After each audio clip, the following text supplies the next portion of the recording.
አሁን ላይ የተመቻቸ ቤቴ ውስጥ የተመቻቸ ሴታፕ የለኝም። ሴታፕን አመቻችታችሁ ጀምሩ። እድል የለኝም፣ የመማር እድል የለኝም፣ የማደግ እድል የለኝም፣ የመስራት እድል የለኝም ብሎ የተቀመጡ በጣም ብዙ ሰዎች አሉ። የመስራት እድል የለኝም ብሎ የተቀመጡ በጣም ብዙ ሰዎች አሉ።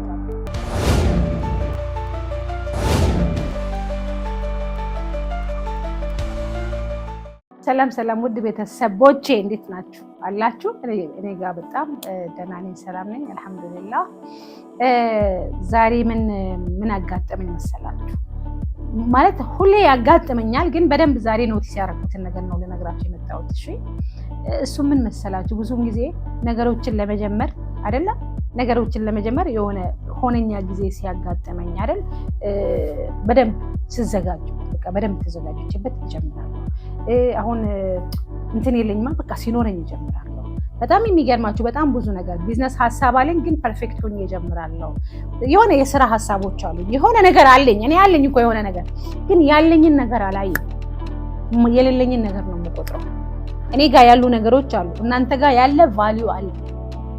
እናንተ ለራሳችሁ ዋጋ ካልሰጣችሁ ማን ዋጋ የሚሰጣችሁ? ዋጋ መስጠት ማለት ምን ማለት ነው? ባለን ነገር መጀመር ማለት ነው። በቃ ዛሬ ላይ በጣም ፐርፌክት የሆነ ጊዜ፣ ለምሳሌ የሆነ የሶሻል ሚዲያ ፕሮሞሽን ጀምራለሁ ብለሽ አስበሽ ወይም ጀምራለሁ ብለሽ አሰብክ፣ ግን ምንድነው ቆይ እንትን የለኝማ፣ ቆይ ስገዛ ኮምፒውተር ስገዛ ካሜራ ገዛለሁ፣ መብራትም ገዛለሁ። በቃ መቼ ነው የምትገዙት? መቼም። ምክንያቱም ሁሉንም አት ታይም ልትገዙት አትችሉማ። ስለዚህ እንደ ሰው መጀመር ያለብን ከየት ነው? ካለን ነገር ነው መጀመር ያለብን። ያለን ነገር ያሉን ነገሮችን አፕሪሺየት ማድረግ መጀመር አለብን ወገኖቼ። በጣም የሚገርማችሁ አብረን ያለነው ሰዎች፣ ለምሳሌ ቤተሰቦቼ እኮ እናቴ ጋር ሄጄ ምክር አልወስድም፣ ሌሎች ሰዎች ጋር ሄጄ ግን ምክር ወስዳለሁ።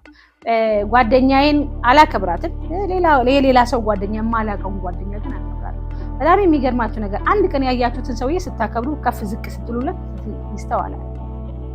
ከእናንተ ጋር ግን ረጅም ሀዘናችሁን ደስታችሁን ተካፍሎ ከእናንተ ጋር ረጅም ጊዜ የቆየ ሰው ግን እናንተ ጋር ክብር የለውም። ለምን? ሪሶርስ እናንተ ሌላ ቦታ ነው እየፈለጋችሁ ያላችሁ። በቃ ክብርን ሌላ ቦታ ነው እየፈለጋችሁ ያላችሁ። ሰዎችን ሌላ ቦታ ነው እየፈለጋችሁ ያላችሁ። እውቅናን ሌላ ቦታ ነው እየፈለጋችሁ ያላችሁ። ስራን ሌላ ቦታ ነው እየፈለጋችሁ ያላችሁ። ለምን? ታች መሬት ላይ አልቆምንም፣ ግራውንድ ላይ አልቆምንም። እኛ ከራሳችን ጋር አልተዋወቅንም። ከራሳችን ጋር ከመተዋወቅ ሁሌ ነገሮችን ውጪ ነው የምንፈልገው። ክብርን ከውጪ ነው የምንፈልገው፣ ፍቅርን ከውጪ ነው የምንፈልገው፣ ስራን ከውጪ ነው የምንፈልገው፣ ለውጥን ውጪ ላይ ነው የምንፈልገው። እንዳውም ውጪ ሲባልም ውጪ ሀገር ነው እንዳውም ለውጥ የምንፈልገው። ኢትዮጵያ ውስጥ ለውጥ አይቻልም፣ አፍሪካ ውስጥ ለውጥ የለም። እና ስለዚህ አሜሪካ ቢሄድ እንለወጣለሁ። ሰሞኑን ሰምታችኋል ብዬ አምናለሁ ከአሜሪካ እየተወራ ያለውን ነገር አይደለ? በተለይ በቴምፖራሪ ቪዛ ወይም በፖለቲካል ኢሹ በቅርብ ሄደው ቪዛ ያገኙትን ሰዎች በዚህ 60 ቀናት ውስጥ ከአሜሪካ ውጡልኝ ይብላለች። አንዳንዴ እኔ ሰሞኑን በጣም ብዙ ሰዎች ኮንታክት እያደረጉኝ ኧረ እባክሽን እኛ እኮ አሜሪካ እንደዚህ መሆኑን ብናቅ ኖሮ አንሄድም ነበረ። ለምን እንደሄድን ታውቃላችሁ? ምስጢሩ ምን እንደሆነ ታውቃላችሁ? ምስጢሩ ለውጥ ያለው አሜሪካ ነው። እዛ ነው ያለው ለውጥ። እዛ እኔ ጋር አይደለም ለውጥ ያለው፣ እዛ እነሱ ቤት። እኔ እሷ እናቴ ከምትሆን የኛ ጎረቤት እናቴ ብትሆን እኮ እሷ እኮ እንዴት ልጆቿን ትወልዳለች? እሷ አባቴ ከሚሆን ምን አለበት ሌላ አባት ቢኖረኝ፣ እሱ ወንድሜ ከሚሆን ሌላ ወንድም ቢኖረኝ፣ እሷ እህቴ ከምትሆን ሌላ እህት ቢኖረኝ። ኧረ መሆንስ ይቻላል። ግን ታዲያ ሌላ እህት ሊኖርሽ ይችላል እንዴ? የለም እኮ በቃ እህትሽ ናት፣ አለቀ። ወንድምሽ ወንድምህ ነው፣ አለቀ። ሌላ ወንድም ይኖርሃል። አባቴንም ልቀይራቸው።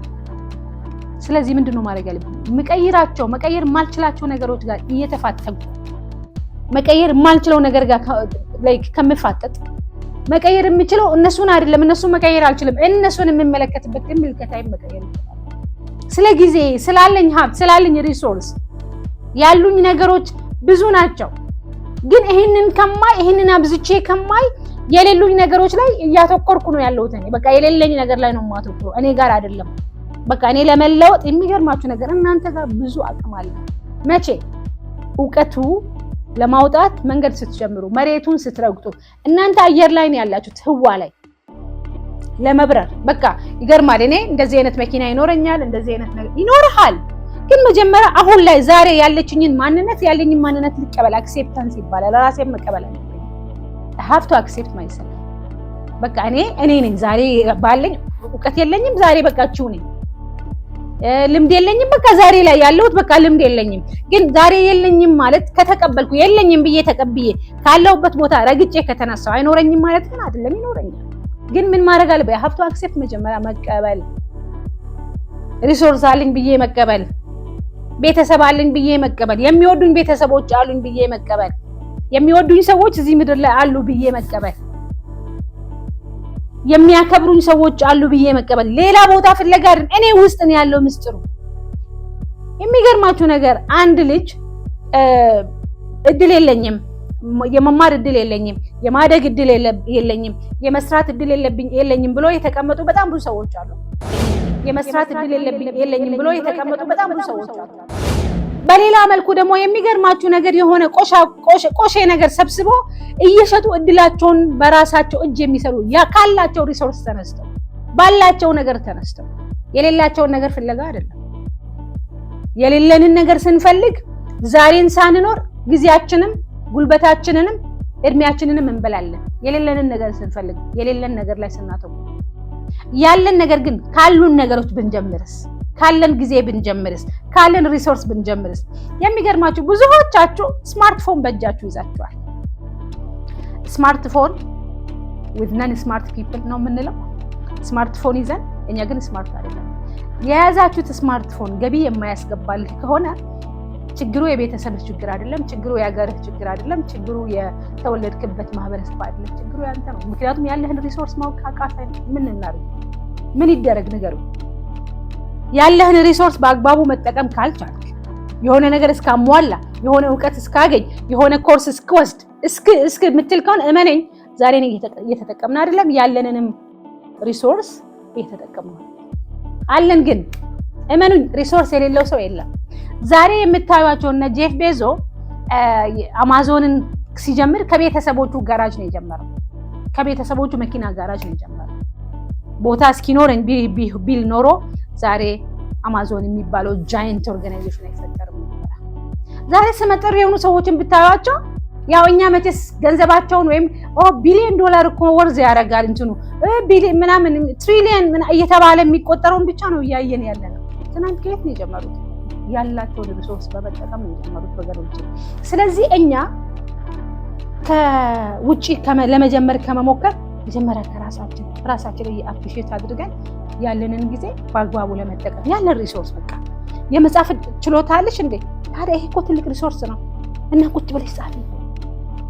የማንበብ ችሎታ አለሽ እንዴ? በጣም የሚገርመኝ እኔ ዛሬ ቢዝነስ የለም ገንዘብ የለኝም የሚሉ ሰዎች በጣም ነው የሚያሳዝኑ። ምክንያቱም በጣም የሚገርማችሁ ነገር ሰዎች ሀሳብ ነው ወደ ነገር የቀየሩት። ያላቸውን ሀሳብ የሚገርም ጓደኛ አለኝ እኔ። የሚገርመው ጓደኛ ምን እንደሰራ ታውቃለች? በቃ ንባብ ይወዳል ያለው ንባብ ይወዳል አይደል? ያነብና ቁጭ ብሎ ያነበበውን ሾርት አውጥቶ ማለት just simply አጤራራ አውጥቶ ከዛ እሱም በድምፁ ይተርካል ዩቲዩብ ላይ። አይገርምም? የሆነ ቪዲዮዎችን አቀናብረው የሆነ ያን ያህል ቴክኖሎጂ በስልኩ በጣም ብዙ ቪው አለው። አሁንማ ታውት በጣም ብዙ ቪው አለው። በጣም ብዙ ሚሊዮን ብሮችን ያገኛል አይ ዶንት ኖ በአመታት ሚሊዮነር ነው ማለት ነው ከዩቲዩብ። ምን አድርገው ነው? ቆይ እንትን ኮርስ እስክወስድ ድረስ ቆይ ኤዲቲንግ ኮርስ እስክወስድ ድረስ ቆይ እስኪ የቪዲዮ ኤዲቲንግ እስክወስድ ድረስ ቆይ ምናምን ቆይ እኔ አሁን ላይ የተመቻቸ ቤቴ ውስጥ የተመቻቸ ሴታፕ የለኝም። ሴታፕን እስካመቻች ድረስ አመቻችታችሁ ጀምሩ።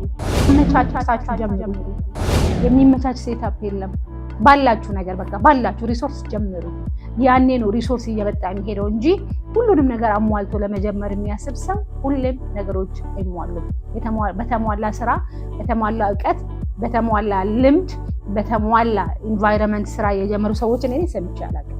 ስለዚህ ወገኔ ለራስህ ሰበቦችን መደርደር አቁምና ያለህን ሪሶርስ፣ ያለህን ሀብት፣ ያለህን ጊዜ፣ ያለህን ጉልበት፣ ያለህ ነገሮችን ገጣጥመህ መንገድህን ጀምር። ግድ በል። ህይወትህ ያንተ ኃላፊነት ነው። የስኬት ጫፍ ላይ የሚገናኝ